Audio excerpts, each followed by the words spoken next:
Сәлем достар! Әлем бойынша ерекше мереке жаңа жыл болып саналады. Оны әр халық өз ұлттық болмысына, дәстүрлеріне қарай тойлайды.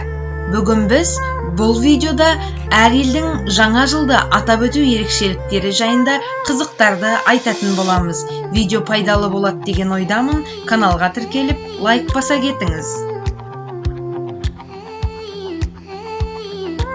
Соның бірі Ұлыбритания елі. Ұлыбританияда адамдар Санта-Клаусқа жыл сайын хат жолдауды әдетке айналдырған. Британдықтар хатқа барлық тілегін жазады. Алға қойған мақсаттарының орындалуын тілейді. Көптен бері қолы жетпей жүрген заттарды дәл осы жаңа жыл мерекесінде сұрайды. Содан кейін ол хаттарды лапылдап жанып жатқан отқа тастайды. Мұның себебі олар оттан шыққан түтін Аяз атаға сәлемдемені жеткізеді деп сенеді екен. Ұлыбритания ашық хаттарды алғаш ойлап тапқан ел. Сондықтан олар жақынына, отбасына міндетті түрде жаңа жылдық ашық хаттар жолдайды. Болгария елі.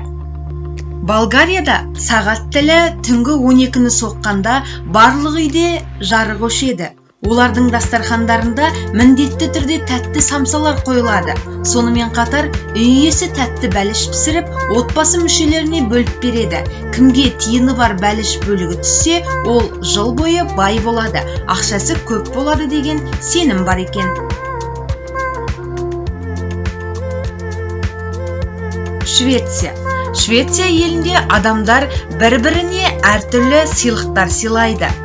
Шведтердің дәстүрлі сыйлығы қолдан жасалған шамдар. Неліктен шамдар? Шведтерде жарық қонақжайлылықтың, жақсы көңіл күйдің, ойын-сауық пен бірліктің символы. Швецияда үйдің отағасы белгілі сылтаумен далаға шығып кетеді. Ал үйге юл тонтен болып оралады. Юл тонтен дегеніміз шведтік Аяз ата. Ол балаларға тәтті кәмпиттер беріп, балаларды қуантады.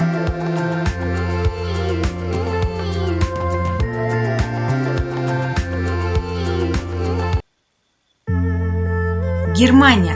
Германияда жаңа жылды Сильвестр деп атайды.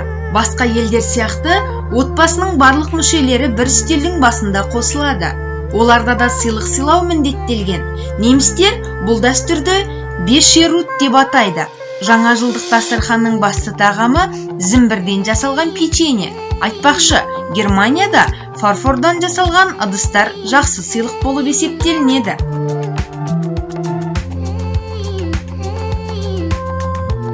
Франция. Ал Францияда адамдар 31 желтоқсанда конус тәрізді бас киімдер мен маскарадтық киімдер киіп, қала көшелерін аралайды. Қызық дерек, француздықтар жаңа жыл кешінде жомарт болуға тырысады екен. Бұл күні барлық мейрамхана ашық болады. Әрі қанша тамақ ішсең де бәрі де тегін. Мейрамханалар қонақтарды тегін тамақтандырып қоймай, кетерінде азын-аулақ сыйлықтардан да табыстайды екен. Үнді сериалдарында халық Дивали мерекесін құштарлана тойлайтынын көріп жүрміз. Үндістанда жаңа жыл Дивали, жарық пен оттар мерекесі деп аталады екен. Осы күні қалалар мен ауылдардың барлығы оттың ішінде тұрғандай жарқырап кетеді. Жарығы сөніп тұрған бір үйді кездестіре алмайсыз. Әйелдер, қыздар есік алдында түрлі суреттер салады екен. Бұл ранголи деп аталады. Жапония. Жапонияда жаңа жыл мемлекеттік мереке мәртебесіне ие. Григориан күнтізбесі бойынша жыл сайын 1 қаңтарда тойланады. Айта кетерлігі, күншығыс елінде Григориан күнтізбесі 1873 жылы, яғни Мейдзи ресторациясынан 5 жыл өткеннен кейін қабылданған. Міне, содан бері қаңтардың алғашқы күні Жапониядағы ресми жаңа жыл тойлау күні болып саналады. Грекия.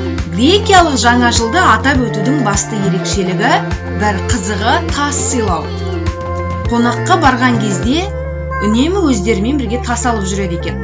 Жаңа жыл түнінде бүкіл отбасы жарықты сөндіріп, үйдің кіре берісінен шығады да табалдырыққа анар жемісін ұрып жарады. Анардың дәні бүкіл аулаға шашылып кететіндей табалдырыққа қатты ұруы керек. Дән көп шашылған сайын тиының да көп болады деген сенім бар. Бразилия. Бір қызығы, Бразилияда жаңа жыл жазғы мереке. Себебі 31 желтоқсанда Бразилияда күн шыжып, жағажайлардан нағыз жаздың жаймашуағын тамашалай аласыз. Мереке басталмай біршама уақыт бұрын Бразилиядағы көшелердің бәрі де шамдармен, гирляндтармен безендіріліп, шыршалар орнатылады. Көптеген елдерде жаңа жыл отбасылық мереке ретінде аталып өтсе, Бразилияда жаңа жылды тойлау сипаты өзгеше.